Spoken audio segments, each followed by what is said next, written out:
Ça y est, nous y sommes. Plus que quelques heures avant le choc Paris Saint-Germain-Newcastle qui va sceller l'avenir du PSG. On va enfin savoir si le PSG va rester dans le top 8 et donc rater les playoffs de Ligue des Champions et passer directement en huitième de finale, ou alors voir si on va devoir jouer un match en plus, situation que Luis Enrique a l'air de vouloir, situation que Luis Enrique dit même que ça pourrait être intéressant pour le Paris Saint-Germain de faire un match en plus au niveau de la préparation. Moi, il me semble qu'on est déjà assez préparé, que notre problème, c'est pas la préparation au niveau des matchs, mais c'est pas le nombre de matchs, mais plutôt le nombre de pauses qu'il nous faut pour pouvoir plutôt se préparer au niveau pouvoir se reposer en vue des grosses échéances qui nous arrivent les mois prochains. Bref, on va voir les chiffres clés, euh, ce qui est important à savoir avant ce match. À tout de suite. Footix parisien pour vibrer chaque jour. Les couleurs de Paris, c'est l'amour toujours. Actu déchaîné, prépare-toi au détour. PSG, c'est la vie, la passion, le parcours. Yo yo yo petit frérot, Footix Parisien, vous connaissez déjà, premier sur les news du Paris Saint-Germain. Si vous connaissez pas Footix Parisien, c'est 1, 2, 3, 4 vidéos pour parler du PSG.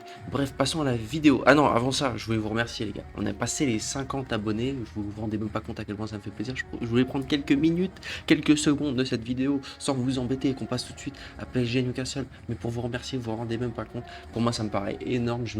Quand je pensais aux 50 abonnés, je me disais ça va arriver dans quelques mois. Là, ça arrive au bout de même pas un mois de vidéo. Et franchement, je suis super heureux. Vous vous rendez même pas compte. On se sent youtubeur. Même si pour certains, il y en a qui ont 100 000, des millions, MrBeast qui a des centaines de millions. Moi, voilà, j'ai l'impression que c'est incroyable. Il y a des gens qui réagissent à mes vidéos, il y a des gens qui commentent les vidéos, il y a des gens qui like. C'est incroyable. Et voilà, merci beaucoup. N'hésitez pas d'ailleurs à me dire un petit peu ce que vous en pensez. Je veux dire, au niveau du match, n'hésitez pas à me donner votre prono du match. Voilà, comme ça, on va pouvoir discuter dans les commentaires. Bref, passons au match. PSG Newcastle. Donc je vous ai déjà fait un avant-match hier pour parler un petit peu du niveau de PSG Newcastle. Là je vais vous parler juste des dernières informations. Déjà on a la composition probable qui a été mise à jour par FotMob. On sait que c'est pas toujours, ils ont pas toujours raison. Mais mine de rien, ça veut quand même dire quelque chose. Et eux alignent Zaïre Emery au milieu et João Neves. Où, euh, là où le Parisien et l'équipe aligne Fabien Ruiz, sauf que Fabien Ruiz, c'est sûr et certain qu'il ne sera pas dans le, il sera pas dans le, sur la feuille de match parce que tout simplement, il est pas dans le groupe du Paris Saint-Germain. Il n'est pas encore tout à fait remis de son match contre le Sporting la semaine dernière. Donc, Fabien Ruiz, déjà, c'est ciao. Déjà, Fabien Ruiz, on sait qu'il sera pas bon, donc je suppose que ça va devoir faire revenir João Neves peut-être plus tôt. On va voir ce milieu qui nous a fait parfois un peu peur l'année dernière. Zaïre Emery, Vitinha, João Neves. Euh, à voir ce que ça donne. Ça nous fait perdre aussi un petit peu de défi, de physique, je pense, sur les coups de pied arrêtés. Même si Zaïre Emery, João Neves, c'est pas les plus nuls sur les coups de pied arrêtés, c'est pas les plus nuls physiquement. Mais ça va nous faire. On va avoir du mal un petit peu au niveau de la hauteur des joueurs, mine de rien. Et on sait aussi que c'est un point fort de Newcastle, c'est les transitions, enfin c'est les contre-attaques rapides. Donc ça va être compliqué. Et c'est aussi les coups de pied arrêtés. Et donc, ça on sait qu'on n'est pas bon là-dessus, même si on espère bien qu'avec Lucas Chevalier, ça sera mieux que l'année dernière, qu'avec Donnarumma, où là vraiment, c'était vraiment un gros problème. Ensuite, en attaque, ça serait Sangvara. Après, pareil, l'équipe et le Parisien, ont aligné Kvara. Par contre, s'il y a un joueur qui ne bouge pas, c'est Barcola. Je pense que Luis Enrique est vraiment séduit par, par la, enfin, toutes les actions qu'arrive à se créer Barcola. En même temps, mine de rien, on le critique beaucoup parce qu'il marque jamais. Mais s'il marque jamais, si on est un peu dégoûté, c'est parce qu'il se crée autant d'actions que ça. Enfin, je veux dire, Désiré Doué, depuis quelques semaines, il ne se crée pas autant d'actions. Barcola, ça fait des semaines qu'il se crée des actions, et je pense que pour un coach, mine de rien, ça doit être encourageant déjà de savoir qu'il a enfin marqué la semaine dernière, en fin de match, le week-end dernier contre Auxerre. Donc tu te dis que peut-être que ça va relancer la machine. Après, il n'a jamais non plus été hyper performant en Ligue des Champions. À lui d'essayer de se lancer, il n'a jamais été hyper performant contre un gros club. Après, lui, là, c'est pas non plus un gros club.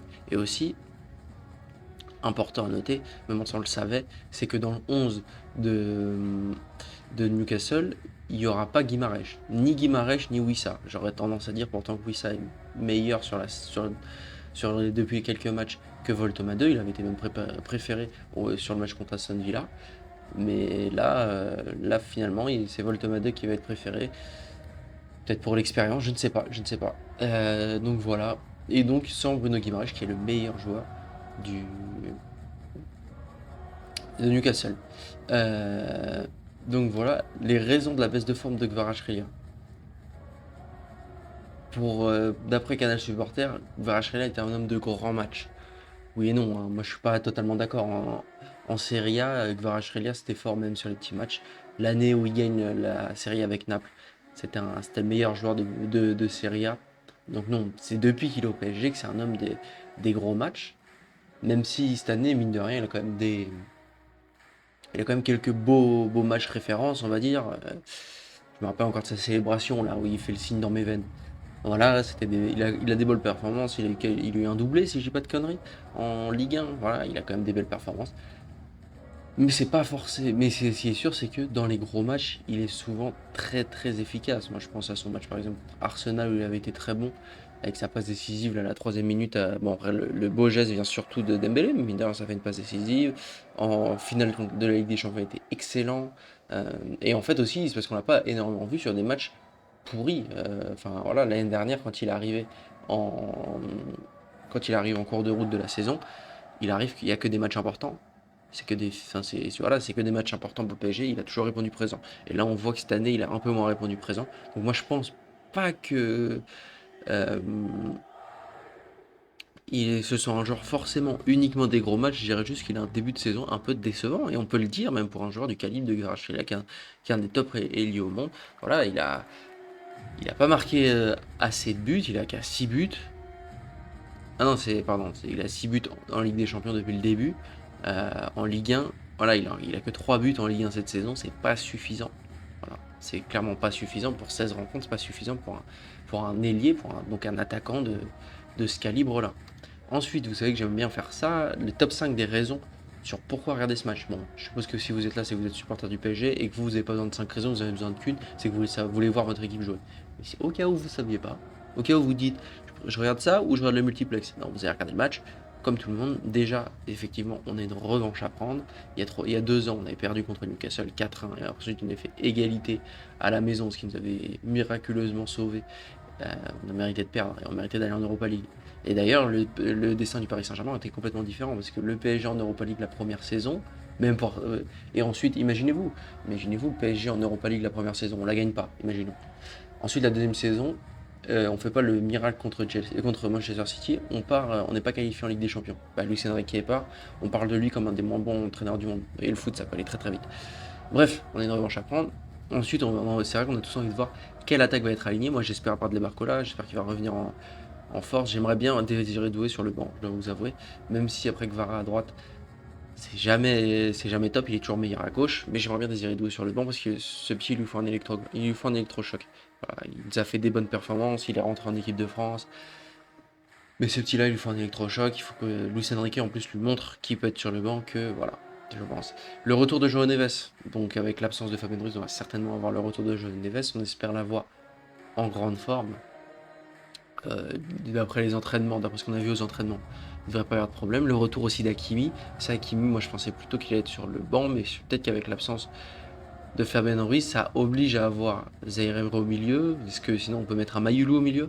Et donc le retour d'Hakimi, ça va être intéressant à voir. Ça va faire que certainement on va peut-être un peu moins voir Mendes comme l'année dernière, où Mendes était plus reculé sur le terrain, parce que de toute façon il ne peut pas y avoir et Mendes et Hakimi qui avancent, à part si c'est vrai que parfois dans des phases offensives, t'avais Ruiz qui descendait dans cette espèce de défense à 3 ou parfois même Vitinha.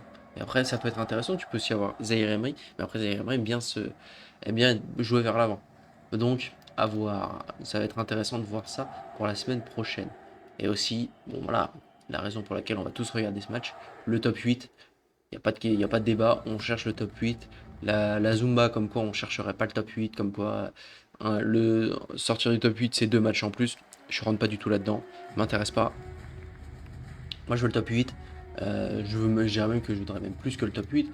Je dirais pas non pour un top 4. Voilà, honnêtement, je dirais pas non pour un top 4. Je sais pas si c'est encore possible. Le classement, excusez-moi. Bah, si, on peut même arriver top 3. Bon, j'y crois moyen. Mais bon, Newcastle peut se rater, Liverpool peut se rater. Voilà, tu peux arriver dans un top 4 qui te met bien, qui te permet d'éviter jusqu'en demi-finale Arsenal et le Bayern. Et moi je vous le dis les gars, Arsenal et Bayern cette année c'est vraiment pas un cadeau, surtout le Bayern. Donc si on peut éviter le Bayern jusqu'en demi-finale, ça peut être pas mal. Et puis après en demi-finale de Ligue des Champions, tout peut se passer. Voilà. Quand tu regardes Barcelone et Inter Milan l'année dernière, tout peut se passer, même PSG Dortmund il y a 2 ans. Honnêtement, Dortmund était bien inférieur au PSG et au final ils ont réussi à passer, aller en finale. Et après en finale, pareil, tout peut se passer. Donc voilà, n'hésitez pas à me dire vos pronos dans les commentaires. Les gars, un truc que j'aime pas moi, c'est les gens qui disent je l'avais dit après le match.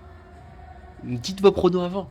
Comme ça, il n'y a pas de je l'avais dit. Là, comme ça, on va pouvoir voir qui sont les gens qui ont dit le bon prono.